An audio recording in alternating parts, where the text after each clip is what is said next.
नमस्कार भाई बहनों, शुभ संध्या। सार्थक government job point YouTube channel आप सभी लोगों का हार्दिक स्वागत करता है। यदि आप इस चैनल पर नए हैं तो चैनल को सब्सक्राइब कर ले, वीडियो को लाइक कर दें और बेल आइकन दबा करके रखेंगे तो आपको नोटिफिकेशन मिल जाएगा और आप उसे शेयर कर सकेंगे। चलिए खबरों की शुरुआत करेंगे। उसके पहले यदि आप सभी लोगों को TET C TET super TET TGT PGT LT GSC UP constable खंड शिक्षा अधिकारी और यूपी ट्रिपल एससी के एग्जाम के नोट्स चाहिए केवीएस आदि के, तो आप Sarthak government job point YouTube channel का नोट्स 97 21 41 13 85 पर प्राप्त करके अपनी सफलता को 100% सुनिश्चित बना सकते हैं। हम आपको गारंटी दे सकते हैं कि आपकी सफलता एक सीट जरूर सुनिश्चित होगी आपके यहाँ हमारे मैटर के माध्यम से, और ये मैटर आप सभी लोगों के लिए ब्रह्मास्त्र की तरह है। यदि कोई विद्यार्थी हमारे साथ याची बनना चाहते हैं टीजीटी पीजीटी 2016 2021 और 72/8/25 सुप्रीम कोर्ट में न्यू एड की काउंसलिंग के लिए, तो विद्यार्थियों का बहुत बहुत स्वागत है। आप सभी लोग सम्मिलित होइए, जीत हमारी होगी, श्योर है, सुनिश्चित है। ठीक है। और फायदे की बात आपके मैं करूं तो जो विद्यार्थी इसमें याची बनना चाहें वो हमसे 97 21 41 13 85 इस व्हाट्सएप नंबर पर संपर्क कर सकते हैं। ठीक है। चलिए खबरों की शुरुआत कर लेते हैं। देखिए, लगातार विद्यार्थियों के मन में एक जिज्ञासा है। जिज्ञासा इसलिए है कि टीजीटी पीजीटी का आखिरी एग्जाम क्या 31 जनवरी तक होगा? तो बिल्कुल नहीं भैया, न तो जनवरी में होगा न तो फरवरी में होगा। ठीक है। कुछ लोग अभी तक अटके पड़े हैं फरवरी पे, लेकिन फरवरी में नहीं होगा, निश्चिंत रहें इसके लिए। और जरूरी नहीं कि 9 तारीख को जो सुनवाई लगी है हाई कोर्ट में वो पुटअप ही हो, क्योंकि जो स्ट्रेटजी है ये केस इतने लास्ट में लगाया जाएगा कि इसका टाइम आते आते कोर्ट का जो टाइम रहेगा वो ओवर हो जाएगा। अगर ये पुटअप भी होगा तो 1-2 मिनट के अंदर इसको आगे भेज देंगे। ठीक है। और मुख्य मुद्दा यह है कि आखिर माध्यमिक शिक्षा सेवा चयन बोर्ड में सदस्य की नियुक्तियां कब तक होंगी। तो मैंने कहा था ना, जब तक मुझे राइट इनपुट नहीं मिलेगा गवर्नमेंट की तरफ से तब तक मैं आपको जानकारी नहीं दे पाऊंगा। ठीक है। राइट इनपुट अभी तक प्राप्त नहीं हुआ है, लगातार प्रयास जारी है कि आखिर कोई राइट इनपुट मिले, क्योंकि जब माध्यमिक शिक्षा मंत्री महोदय से भी मिला था तो उन्होंने स्पष्ट किया था कि नए शिक्षा सेवा चयन आयोग को लेकर के कि मुख्यमंत्री महोदय ने जो दिशा निर्देश देने थे पूरा लेआउट उसका तैयार हो चुका है। पूरे तरीके से उसको नियमावली को मर्ज करके एक कॉमन नियमावली बना दी गई है और उस नियमावली को कैबिनेट की मंजूरी भी है और राज्यपाल महोदया के साइन होने के लिए कैबिनेट वो नियमावली प्रेषित की गई है। ठीक है। और जैसे उनका साइन हो जाएगा फिर आयोग के गठन पर जो है पूरी तरीके से जियो जारी कर दिया जाएगा। ठीक। और ये आयोग हो सकता है कि आपका माध्यमिक शिक्षा सेवा चयन बोर्ड ही बहाल हो जाए। भाई अगर आयोग में टाइम लगेगा तो जाहिर सी बात है माध्यमिक शिक्षा सेवा चयन बोर्ड ही बहाल हो जाएगा। आपने देखा होगा जब हाई कोर्ट में हलफनामा अपर सचिव अपर महाधिवक्ता के माध्यम से जारी किया गया था, दिया गया था, तो उसमें कई विरोधाभास थे, है ना।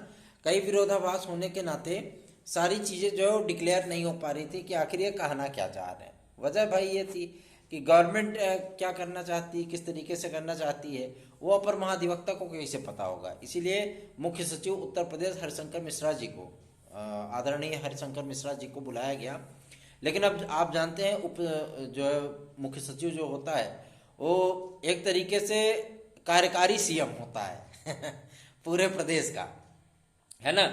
तो बहुत सारी जिम्मेदारियां होती हैं, तो वो इतनी जल्दी तो हाई कोर्ट में उपस्थित होने से रहे, तो उनके माध्यम से उनके वकील आ सकते हैं, महाधिवक्ता आ सकते हैं और वो सारी चीज़ों की जानकारी दे सकते हैं। ठीक है। नियुक्ति और चयन की जो प्रक्रिया होती है वो पूरी तरीके से गवर्नमेंट के हाथ में होती है। इसमें किसी भी प्रकार का कोई भी हस्तक्षेप न्यायपालिका आदि नहीं कर पाती। हाँ, इतना जरूर निर्देश दिया जा सकता है कि आप इसमें नियुक्तियां करिए ताकि चीज़ें आसान हो। विद्यार्थी हो हल्ला बहुत मचा रहे हैं कि मतलब जो है धरना प्रदर्शन करेंगे तो बात बन जाएगी। सबसे बड़ी समस्या इस बात की है कि 31 जनवरी 2023 तक जो है मतलब ये चीज़ों का क्लियरेंस हुआ है कि वेटिंग लिस्ट को कंफर्म कर दिया जाएगा। ठीक है। अब वेटिंग लिस्ट में जो सारे पद होंगे, है ना, तो उन सारी चीज़ों का क्लियरेंस होगा। अब ऐसा तो है नहीं कि मतलब जितने लोग वेटिंग लिस्ट में हैं सबकी नियुक्तियाँ हो जाएंगी, ऐसा तो मुमकिन है नहीं। बहुत होंगी 2 4 5 10। ठीक है। इससे ज़्यादा नियुक्तियाँ तो होने से रही। ठीक है। तो जाहिर सी बात है कि जिन विद्यार्थियों ने प्रत्यावेदन दिए हैं 2021 के वेटिंग लिस्ट में, और उन विद्यार्थियों के प्रत्यावेदन को लेकर के उस पर जो है इसमें कैलकुलेशन पूरा तरीके से आरंभ हो चुका है चयन बोर्ड में। ठीक है। अब मजे की बात तो यह है कि टीजीटी पीजीटी के फार्मों की स्कैनिंग आज की डेट में कंप्लीट हो चुकी है। ठीक, सारे फार्मों की स्कैनिंग कंप्लीट हो चुकी है और मुद्दे की बात यह कि लगभग 5.5 लाख फार्म वो रिजेक्ट लिस्ट में डाले गए हैं। अब आप ये सोचेंगे कि रिजेक्ट लिस्ट में डाले गए हैं 5.5 लाख फार्म, तो क्या आप लोग ऐसा नहीं कि रिजेक्ट लिस्ट में है तो आप लोग एग्जाम नहीं देंगे। हो सकता है कि चयन बोर्ड या नया आयोग जब बने तो आपको गलतियां सुधारने का अवसर मिल जाए, है ना। तो इन सारी चीज़ों से टेंशन में मत आइएगा, बिल्कुल भी टेंशन मत लीजिएगा। और सामाजिक विज्ञान के हमारे भाई बहन बिल्कुल सुरक्षित हैं, निश्चिंत रहें, फार्मों की स्कैनिंग कंप्लीट हो चुकी है। और मुद्दे की बात आप सभी लोगों को बताऊं, सर्वाधिक संख्या अगर किसी मतलब आपके सब्जेक्ट में है विद्यार्थियों की तो उस एसएसटी ही है, ठीक है ना। तकरीबन 2.25 लाख फार्म पड़े हैं इसमें एसएसटी में, ठीक है। टीजीटी की मैं बात कर रहा हूँ, 2.25 लाख फार्म पड़े हैं अकेले एसएसटी में, ठीक है। उसके बाद दूसरा नंबर आपका हिंदी विषय का आता है, इसमें भी लगभग 1.25 लाख से ऊपर जो है आवेदन हुए हैं। फिर संस्कृत का नंबर आता है, ऐसे ही विषयों का जो है वो क्रम है, ठीक। और पदों की संख्या रही बात तो मतलब 22,000 सीटों को ऐड कराने के संबंध में जो इन्फॉर्मेशन है वो बेहतरीन है, एकदम टनाटन।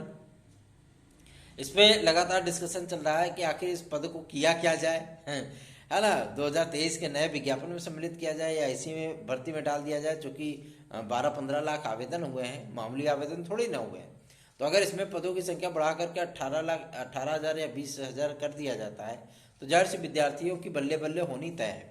और शासन लगातार इस पर विचार कर रहा है, कुछ भी हो सकता है, इसमें सीटें ऐड भी की जा सकती हैं, पूरे तदर्थ शिक्षकों की सीटें ऐड की जा सकती हैं, ठीक है। और जो हाई कोर्ट ने आदेश किया था कि जब तक नए शिक्षकों का चयन नहीं हो जाता है तब तक जो मतलब इनकी वेतन दिए जाते रहेंगे, तो भैया जब तक इनको पूरी तरीके से एडहॉक पे समायोजित नहीं किया जाता, ठीक है, तब तक ये प्रक्रिया चलती रहेगी, ठीक। और इनके पदों को तो कहीं ना कहीं से तो करने पड़ेगा, शासन कितनी दिन बचाएगा, ठीक है। और शासन की किसी से रिश्तेदारी नहीं होती, इसके लिए निश्चिंत रहिए। ये अधिकारी है जो कबड्डी खेलते हैं सब, ठीक है। तो बेफिक्र रहिए, भाई नौकरशाहों से किस तरीके से बात करनी, किस तरीके से उनको ज्ञापन देना है, किस तरीके से अपनी बातें उनसे मनवानी है, वो सारी चीज़ें सार्थक government job point YouTube channel बहुत अच्छे तरीके से जानता है। चलिए आगे बढ़ते हैं, अब बात करते हैं आपके कि टीजीटी पीजीटी का एग्ज़ाम कब तक हो सकता है। तो देखिए टीजीटी पीजीटी का एग्ज़ाम तो आपका फरवरी में थोड़ी सी संभावना लग रही है कि फरवरी लास्ट तक आपकी पीजीटी हो जाए, लेकिन टीजीटी आपकी किसी कीमत फरवरी में नहीं होगी, किसी कीमत पे नहीं होगी, ठीक है। ये परीक्षा हम लोग चाहते भी थे कि मार्च में जाए और ये मार्च में गई है, ठीक। अभी उत्तर प्रदेश माध्यमिक शिक्षा परिषद यूपी बोर्ड, जिसे आप लोग यूपी बोर्ड के माध्यम से जानते हैं, उसमें हाई स्कूल और इंटर के जो आज परीक्षा कार्यक्रम आज तैयार किए गए और जो सूचना प्राप्त हो रही है कि फरवरी लास्ट वीक से आप लोगों के एग्ज़ाम जो है 20 फरवरी से स्टार्ट किए जा सकते हैं, ठीक है। और 20 फरवरी से स्टार्ट होगा तो ये होली के 2 दिन पहले तक ये एग्ज़ाम आपके चलेंगे हाई स्कूल इंटर के, ठीक। तो आप सभी लोगों को चिंता करने की आवश्यकता नहीं है। एलटी ग्रेड 86 प्रवक्ता खंड शिक्षा अधिकारी के संबंध में आज विद्यार्थियों ने हमारे पास मैसेज किया था कि सर आप कब से कह रहे हैं कि विज्ञापन आएगा। मेरे भाई बहनों, सबसे बड़ी समस्या ये होती है कि 2018 की जो वैकेंसी है उस वैकेंसी में काफ़ी खामियां थी, काफ़ी चीज़ें जो है पेंडिंग में थी, और उन्हीं पेंडिंग चीज़ों को जो विद्यार्थी आज भी देखिए हो हल्ला मचा रहे हैं कि हमें नियुक्तियाँ चाहिए। ऐसे ही कला विद्यार्थियों को भी गदर काटना चाहिए, ठीक है। वो भी मतलब जा करके शिक्षा निदेशक आदि से मिले, उनको ज्ञापन आदि दें, किसी भी प्रकार की हिंसा ना करें, ठीक है। शांतिपूर्वक ढंग से आप लोग अपनी बातों को शिक्षा निदेशक के सामने रखें, जेडी के सामने रखें, और एक गोल बना करके जाएं, करीब करीब 15-20 का गोल बना लीजिए। टकराइए मत आपस में, ठीक है, किसी भी प्रकार से टकराइए नहीं कि पता लगे बीएफए वाले लड़ें, प्राविधिक वाले लड़ें, टेक्निकल फाइन वाले लड़ें, तब तो मतलब आपका कल्याण होना तय है, तब तो किसी को नियुक्ति नहीं मिल पाएगी। आप लोग एकजुट हो जाओ, ठीक है। चाहे बीएफए वाले हो, चाहे टेक्निकल वाले हो, चाहे फाइन वाले हो, चाहे प्राविधिक वाले हो, चाहे नॉन बीएड वाले हो, चाहे बीएड वाले हो, चाहे स्नातक वाले हो, कोई भी विद्यार्थी XYZ, ठीक है, वो सारी चीज़ें जो है डिक्लेयर। अगर सबसे विवादित अगर अर्हता किसी विषय की रही है तो कला विषय की ही रही है, क्योंकि उसमें किसी भी प्रकार का कोई उल्लेख ही नहीं किया गया था, और यही पेज फंस गया है, अर्हता का यही पेज फंसा था। इस पेज को ढीला किया गया और बाकायदा मिट्टी तेल ओल डाल करके इसके में जो जंग लगी थी वो खोल लिया गया सफलतापूर्वक, ठीक है। तो ये मामला पचा दिया गया। अब ग्रेजुएट प्लस बीएड की डिग्री जो है मान्य की जाएगी आपके LT ग्रेड कला की अर्हता में। नंबर 1 A+ ग्रेड में यही लोग रहेंगे, ठीक है। उसके बाद प्रावधिक प्लस B.Ed वाले विद्यार्थी आएंगे, ठीक है, उनको भी A ग्रेड में रखा जाएगा, A ग्रेड में, ठीक है।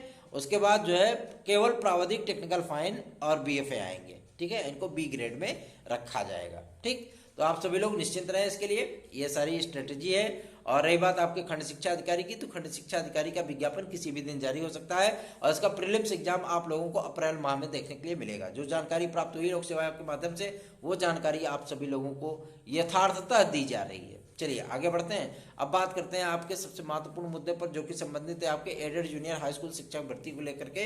तो आज बेसिक शिक्षा अपर सचिव से बातचीत की गई और उनसे जो है मतलब अच्छी खासे तरीके से बात की गई और ये विस्तार से जानने का प्रयत्न किया गया कि शासन इस भर्ती के विषय में क्या सोच रहा है।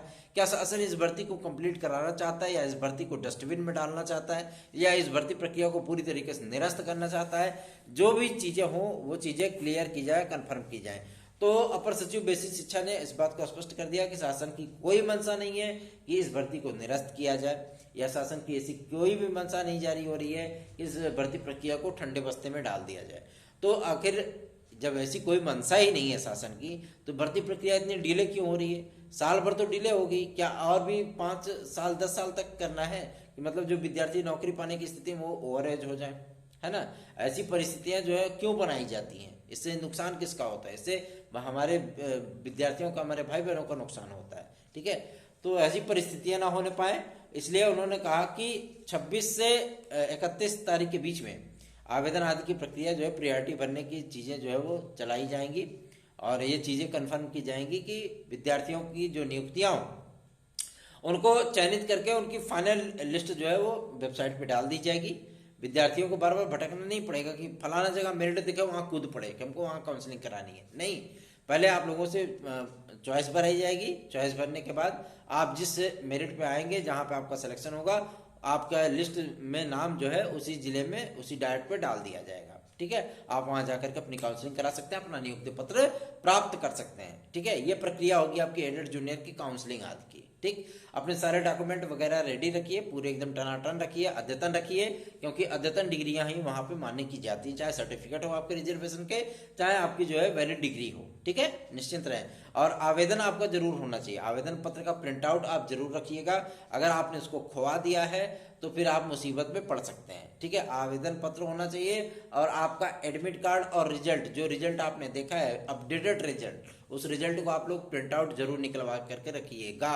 अदरवाइज आप लोगों को दिक्कतों का सामना करना पड़ सकता है। आप लोग इन दिक्कतों का सामना ना करें। आगे बढ़ते हैं, बात करते हैं आपके यूपी टेट के लिए। यूपी टेट का एक प्रस्ताव बना करके पीएनपी के माध्यम से आज बेसिक शिक्षा विभाग, बेसिक शिक्षा निदेशालय प्रेषित किया गया था, जिसके माध्यम से ये जानकारी देखने के लिए मिली है कि यूपी टेट को पीएनपी ही कराएगा। परीक्षा नियामक प्राधिकारी को ही यूपी टेट की जिम्मेदारी 2022 की दी जाएगी। अब 2022 का विज्ञापन 2023 में जारी हो तो इसमें कोई अतिशयोक्ति नहीं होगी, ठीक है, क्योंकि 24 तारीख को उम्मीद की जा रही थी कि कुछ बेहतरीन होगा और उम्मीद भी की जा रही, क्योंकि सुप्रीम कोर्ट में इस बाबत प्रार्थना पत्र लगाए जा चुके हैं कि टेट आदि प्रभावित हो रहे हैं। इसके लिए कुछ दिशा निर्देश अगर मिल जाए तो ज़्यादा बेहतर है। हालांकि सुप्रीम कोर्ट अब बंद हो गया है, ठीक है, तो अब सुप्रीम कोर्ट में किसी भी प्रकार की कोई सुनवाई मुमकिन नहीं है।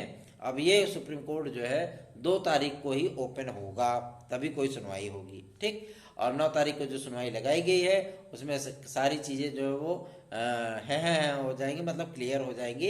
अभी ये प्रक्रिया कम से कम आपकी 3 या 4 सुनवाइयों तक चलेगी, ठीक है, कम से कम 3 सुनवाई तो जरूर होगी, ठीक।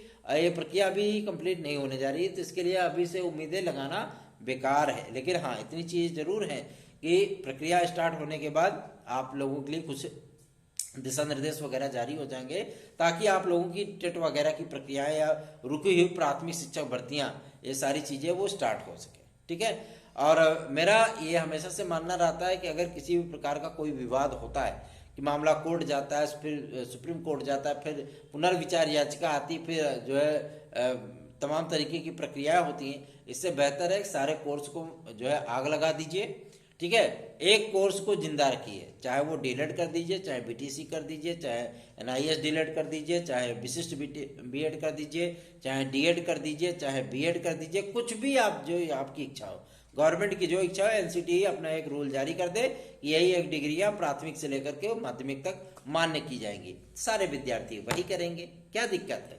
आखिर 52 तरीके का डिग्रियां हासिल करा करके, जैसे इसमें होती है नई नई डिग्रियां एमएससी मैथ वगैरह में आई हैं, विद्यार्थियों ने मांगे उठाई, उनकी मांगों को उठा करके लोक सेवा आयोग को दे दिया गया, वो मान भी गए कि भाई बात तो सत्य है, इतने दिनों से नियमावली बदली नहीं गई, बहुत सारी डिग्रियां जो है नई नई मार्केट में आ गई, विद्यार्थी उसके लिए पढ़ाई करते हैं, मेहनत करते हैं, पैसा खर्चते हैं, तो जाहिर सी बात है उनको भी इन भर्ती प्रक्रियाओं में सम्मिलित करना चाहिए। जैसे डीएलएड और बीटीसी वाले विद्यार्थी, इन्होंने मांग की कि हमको खंड शिक्षा अधिकारी में सम्मिलित किया जाना चाहिए।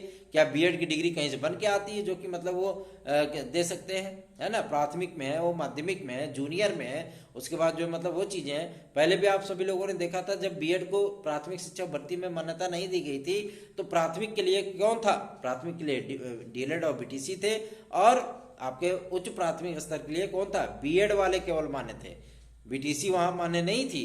बाद में जब सभी को सम्मिलित किया गया, बीटीसी वालों को उच्च प्राथमिक स्तर पे भी ले जाएगा। तो यही चीजें जो है खंड शिक्षा अधिकारी में भी होनी चाहिए, और यही चीजें जो है लोक सेवा आयोग के अध्यक्ष महोदय, सचिव महोदय, शासन को जब ये सारे ज्ञापन दिए गए तो उन्होंने इस बात को स्वीकार कर लिया कि हाँ बात तो सत्य है, इसमें कोई दिक्कत नहीं है। और रही बात 50% वाले मुलम्मा की, तो 50% वाला मुद्दा एकदम पूरी तरीके से डिफ्यूज हो चुका है, निष्क्रिय हो चुका है। आप लोग निश्चिंत रहे, कोई ज्वालामुखी फूटने वाला नहीं है।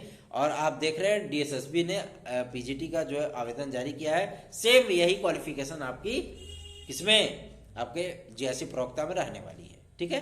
तो इतना लंबा वीडियो इतनी सुपरफास्ट ट्रेन की स्पीड से जो है मतलब दिया गया, उसकी एक वजह थी। आज श्रीमती आनंदीबेन पटेल जी गवर्नर ऑफ यूपी पधारी थी प्रयागराज, रज्जू भैया राज्य विश्वविद्यालय में, और ये दीक्षांत समारोह था तो वहाँ पे उपस्थित हुई थी। तो आज उनसे भी मिले हैं, लोग ज्ञापन ओपन दिए हैं, और इस भर्ती प्रक्रिया को तत्काल स्टार्ट कराने के संबंध में उनसे रिक्वेस्ट की गई है कि शासन को वो जो है मतलब मुख्यमंत्री वगैरह से अगर मुलाकात करें तो इस संबंध में उनसे बातचीत जरूर करें। ज्ञापन हमारा उन्होंने ले लिया है, और उन्होंने आश्वासन दिया है, जाते जाते भी आश्वासन दिया है कि इस मुद्दे पर वो मुख्यमंत्री से जरूर ही बात करेंगे, ठीक है।